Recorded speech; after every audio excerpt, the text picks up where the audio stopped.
Bolsonaro promete respeitar o resultado das urnas, mas volta a questionar o sistema eleitoral.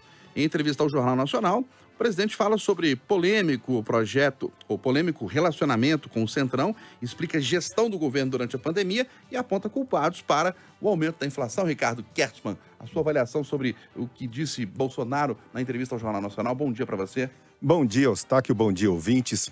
Bom, sobre a entrevista, propriamente dito, a gente está sobre uma rígida lei eleitoral, Eustáquio. Os comentários são bastante restritos e eu, sinceramente, se eu fosse falar tudo que eu tenho vontade, eu fico preocupado de trazer problemas para a rádio, não é isso que eu quero. Então eu prefiro não entrar muito em detalhes, até porque políticos são assim mesmo, sabe? Políticos mentem, tergiversam, prometem o que não vão cumprir, eles são mestres em escapar pela tangente.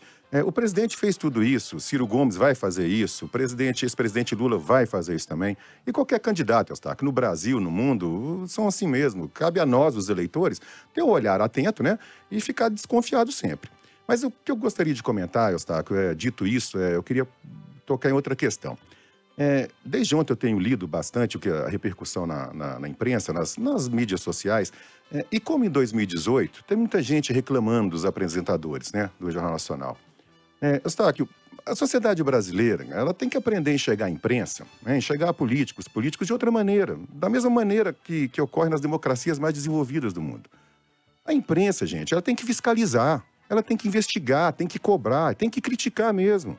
Quem tem que falar das realizações, das propostas, etc., isso é o assessor de imprensa dos candidatos, a Secretaria de Comunicação, é horário eleitoral. Sabatina, como a de ontem, ela tem que ser assim mesmo, tem que ser dura, direta, contundente, né?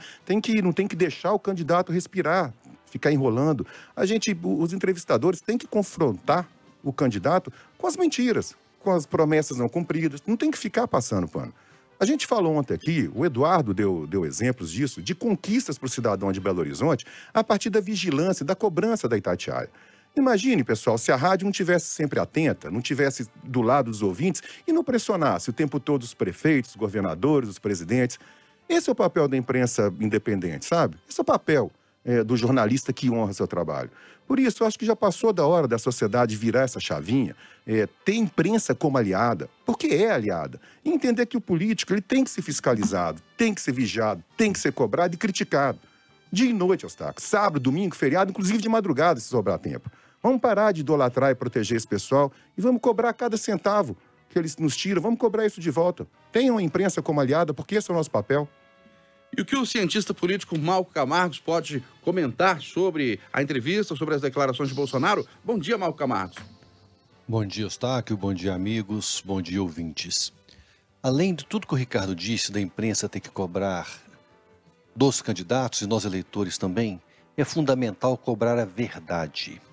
Uma campanha não é uma narrativa sobre um mundo qualquer, um mundo fictício, criado, seja por candidato, seja por marqueteiros de candidato.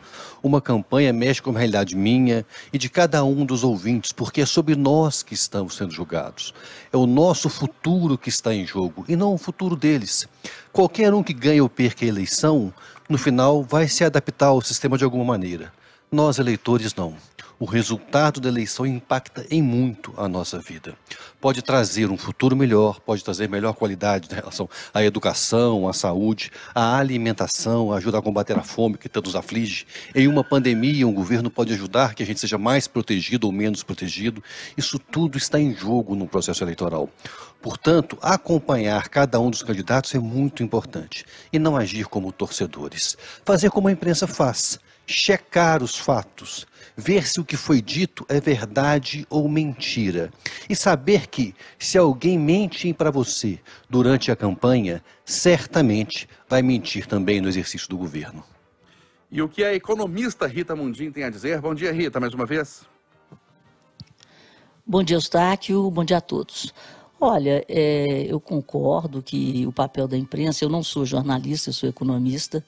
Eu concordo que o papel da imprensa é fiscalizar, é questionar sempre, mas existe um limite que é o respeito a esse questionamento. E o limite, ele é uma linha muito tênue entre a fiscalização, a cobrança e o ataque. Então, as pessoas têm que ter direito de se colocarem. E o que eu vi ontem, de novo, foi assim, uma tentativa de inverter o protagonismo. O protagonismo, naquela entrevista, deveria ser do candidato.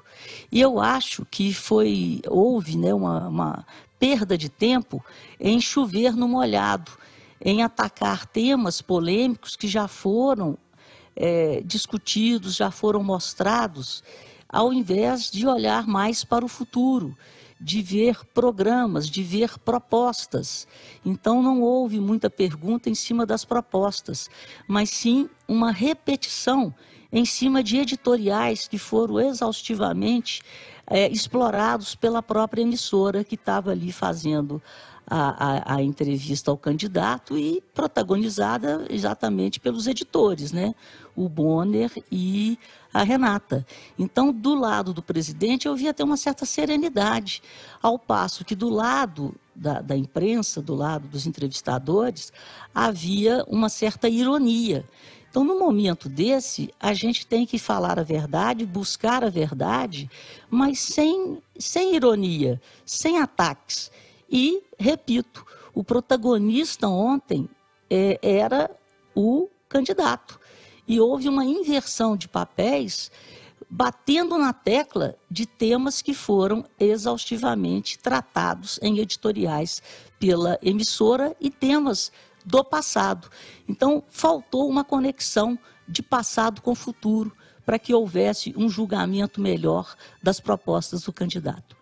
E você, Eduardo Costa, como pode arrematar este tema? Bom dia para você. Bom dia para todo mundo. Eu prefiro 1000 vezes qualquer entrevista do que debate, sabe? E acho que, por exemplo, ontem muita coisa ficou mais clara porque houve réplica e tréplica instantânea. Concordo com a Rita de que o presidente ontem foi sereno, né?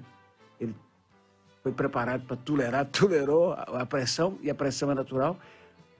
Concordo com Kerstmann e Malcolm de que a imprensa foi feita para questionar, só não precisa ser agressivo. Não sei se é porque o meu estilo é mais light, de perguntar do mesmo jeito. Eu acho que os dois entrevistadores foram, sim, agressivos. Não precisa. Basta perguntar, não precisa ser agressivo. O presidente faltou com a verdade em alguns aspectos de pandemia. Por exemplo, de dizer que nunca agrediu o ministro do Supremo. Todo mundo sabe que chamou um de canalha, outro de idiota, essas coisas todas.